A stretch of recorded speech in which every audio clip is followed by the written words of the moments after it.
Përshëndetje. Në këtë video do të shohim struktura selektive të ngjashme me strukturën if else, të cilën mund ta keni parë edhe në gjuhë të tjera programimi. Më pas do të shohim edhe disa shembuj për të ilustruar ato.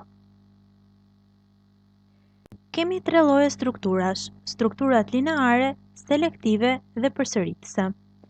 Strukturat lineare i trajtuam tek video e mëparshme me elementet e input-output, ndërsa sot do të shohim strukturat selektive.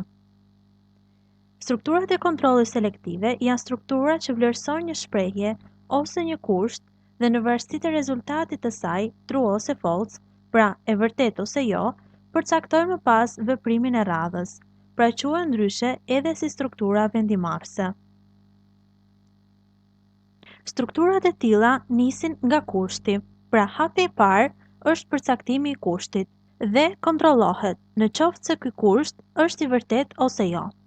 Pra, në qoftë se kushti është true, atëhere do të kalojmë tek ana e djathtë dhe do të ekzekutohen instruksionet pas true. Pra, instruksioni i parë dhe instruksioni i dytë.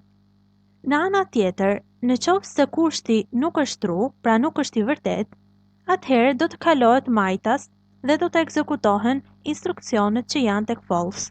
Pra, instruksioni i parë, instruksioni i dytë, i tretë e kështu me radhë. Shohim një shembull nga jeta e përditshme. Në foto janë paraqitur dy personazhe. I pari thot: "Në qoftë se bie shi, atëherë do të marr çadër, në të kundërt jo." Pra, kushti në këtë rast është bie shi.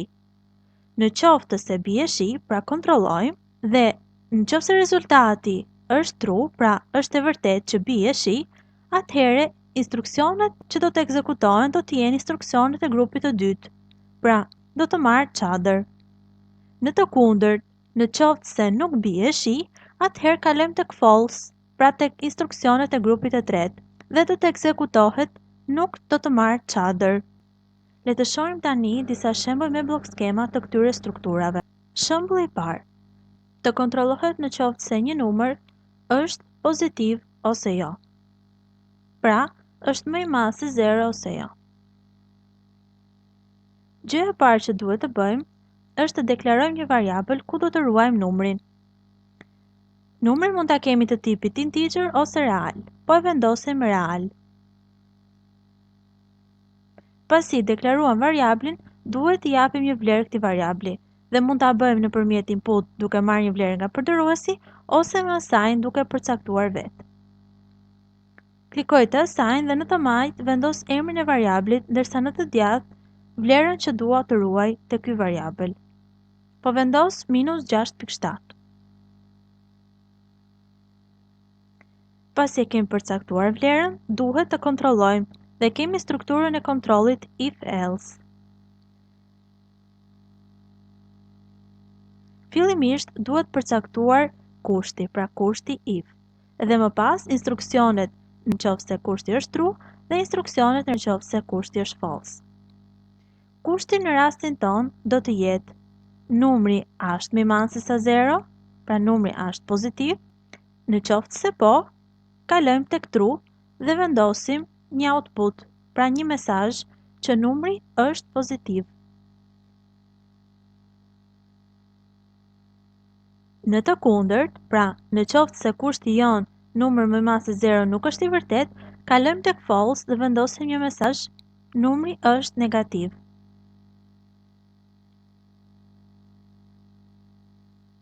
Shkojmë për ta ekzekutuar. U afishua, numri është negativ. Pra, ne vendosëm numrin -6.7, që është një numër negativ në fakt. Dhe u ekzekutua, numri është më i madh se sa 0? Jo, sepse -6.7 nuk është më i madh se sa 0. Kështu që kalojmë tek false dhe ekzekutojmë instruksionet e false-it. Në këtë rast, numri është negativ. Dhe pas kësaj, direkt kalojmë tek end, pra programi përfundon për arsye se nuk ka instruksione të tjera tek false. Provojmë me një vlerë tjetër, pozitive në këtë rast. Ekzekutojmë dhe shohim që u afishua numri është pozitiv. Pra, pasi e vendosëm vlerën tonë, kalojmë dhe kontrollojmë tek kushti.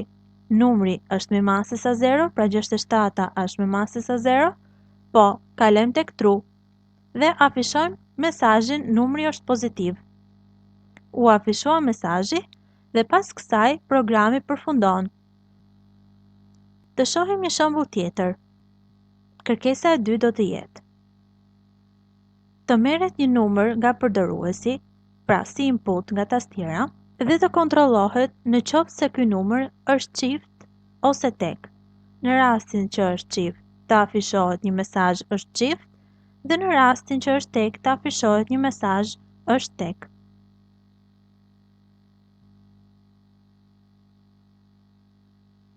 Fillimisht, do të deklarojmë një variabël ku do të ruajmë numrin që do të marrim nga përdoruesi. Për këtë arsye, me declare deklarojmë një emër variabli. Përcaktojmë tipin, që në këtë rast po e lëm numër të plot integer. Pas kësaj, e afishojmë përdoruesit një mesazh për t'i thënë që të vendos një numër. Më pas, vlerën që ai do ta vendosi e marrim nëpërmjet paralelogramit input. Vendosim emrin e variablit, ku do të ruajmë numrin. Pasi numri është marrë, duhet të kontrollojmë në qoftë se ky numër është çift apo tek. Për këtë kemi strukturën e kontrollit if-else. Kushti në këtë rast do të jetë: a është numri jon çift? Pra, numër përqindje 2 është e barabartë me 0? Kjo nga matematika do të thotë, kur numër pjesëtohet me 2, a e ka mbetjen 0?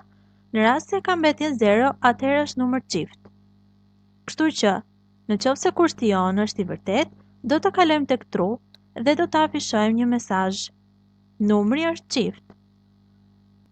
Në të kundërt, kur mbetja nuk është 0, pra është njëish, kalojmë tek false dhe mesazhi në këtë rast do të jetë: numri është tek, ose numri nuk është çift. Po e ndryshoj layoutin, pra në layoutin të tipit console, që të duken të dyja dhe të jetë më e qartë. Ekzekutojmë fillimisht programin. Vendosim një numër, për shembull numrin 3. U afishua mesazhi numri është tek. Pasi morëm numrin, e kontrollojmë te kushti: numër përqindje 2 e barabartë me 0, a e ka mbetjen 0 kur pjesëtohet me 2, pra a është çift? Në qoftë se jo, në rastin ton nuk është e vërtet, kalojmë tek false dhe u afishua numri është tek. Pas kësaj, programi përfundon, pra kalon tek end për arsye se nuk ka instruksione të tjera pas false-it. Dhe shohim rastin tjetër duke i vendosur një numër çift.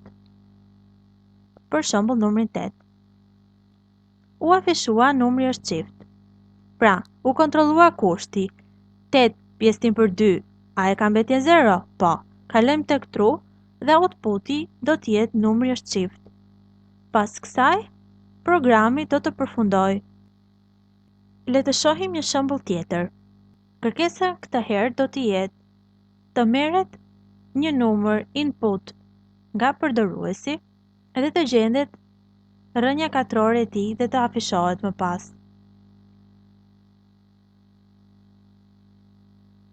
Duhet patur parasysh që numri duhet të jetë një numër më i madh se sa 0 për të gjetur rrënjën katrore. Fillimisht, deklarojmë një variabël ku do të ruajmë numrin e marrë si input nga përdoruesi. Përcaktojmë një tip që do të jetë integer. Pas kësaj, deklarojmë dhe një variabël tjetër ku do të ruajmë vlerën e rrënjës katrore. Rrënja katrore në këtë rast përcaktojmë të tipit real, sepse mund të jetë një numër me presje. Për shembull, rrënja katrore e 7-s është një numër me presje, nuk është një integer, një numër i plot.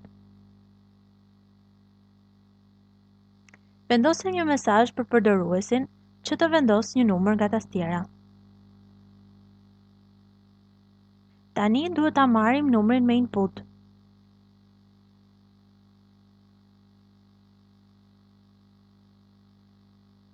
Hapi i radhës është që të kontrollojmë në qoftë se numri jon a është më i madh se sa 0. Sikush do të jetë numri a është më i madh se sa 0 dhe do të kontrollojmë në qoftë se po, Do të marrim assign, vendosim në të majt emrin e variablit dhe në të djathtë vlerën që duam të ruajmë. Security-ja është një funksion i gatshëm dhe brenda klapave rrethore merr një parametër, në këtë rast numrin që ka përcaktuar përdoruesi dhe i gjen rrënjën katrore. Pasi e kemi gjetur, duhet që ta afishojmë në ekran për përdoruesin. Me output, afishojmë një mesazh. Pra, rrënja katrore e numrit, end numri, me end numri përcaktoj vlerën që ka variabli numër i dhënë nga përdoruesi. I bashkangjis mesazhin është e barabartë me end vlerën që ka variabli rrënja katrore. Në rastin e kundërt, pra në qoftë se përdoruesi ka vendosur një numër më të vogël se sa 0, në anën e majtë të false, i përcaktoj një mesazh që numri që ka vendosur nuk është më i madh se sa 0.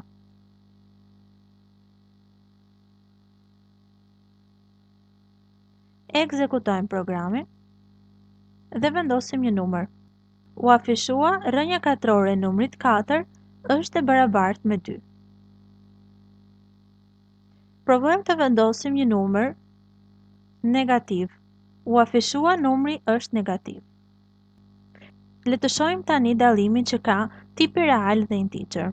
Provojmë të vendosim një numër 3. Rrënja katrore e numrit 3 është 1.7 dhe disa vlera të tjera pas presjes. Kjo për arsyen se tipin e rrënjës katrore ne kemi përcaktuar real. E provojmë ta bëjmë integer dhe provojmë përsëri për numrin 3. U afishua rrënja katrore e numrit 3 është e barabartë me 1. Kjo për arsyen se numri integer ka marrë vetëm pjesën e plot të vlerës, ndërsa tipi real mundson që të merren edhe shifrat pas presjes. Në këtë rast na nevojiten shifrat pas presjes për arsye se në të kundërt na del një rezultat i gabuar. 1 në katror nuk është e barabartë me 3. Pra na nevojitet tipi real. Këto ishin shembujt për sot, shihemi në videot e radhës.